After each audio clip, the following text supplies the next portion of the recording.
All right, you might be looking around and wondering why all your local TGI Fridays are closing down. Left, right, here, there. You have questions and I have answers. I don't know about you, but Fridays was the place to be. Happy hours, they had the cool bartenders, birthday celebrations, after work drinks with coworkers.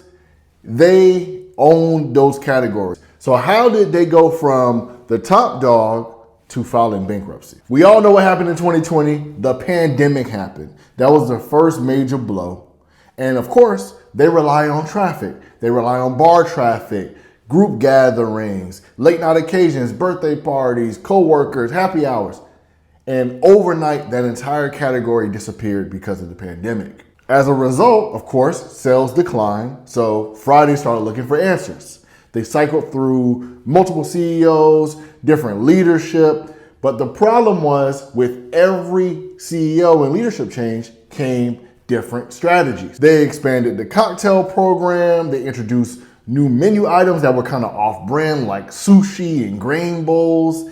I mean, they tried it all. They tried launching virtual kitchens, they refreshed their restaurant design, they invested in entertainment, they tried experiential dining, and instead of doubling down on what made them famous, they started chasing trends. And meanwhile, the competitors just kept getting stronger. Texas Roadhouse doubled down on value, hospitality. I mean, Chili's, they reinvented themselves. We know they flew to the moon. And they gave customers what they were looking for, quicker and convenient options. But meanwhile, Fridays was having an identity crisis. So while all this is going on, they're continue losing sales, and now they're having trouble paying their bills. Debt, liquidity problems, all of that started to grow. And that's where you began seeing all the closings happen across the country.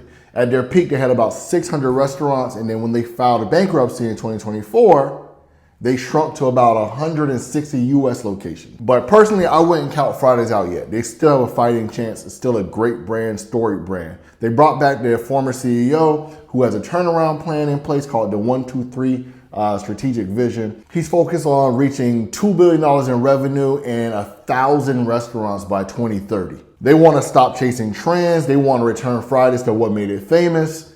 And they want to become the place that we knew they were, which was the place to celebrate, and double down on what made them famous. Again, TGI Fridays is a storied brand, and they still have a place in today's casual dining race. I really do believe that. And I believe if they focus on what made people fall in love with them in the first place, I think they can still win, and they can really achieve those goals that they set out.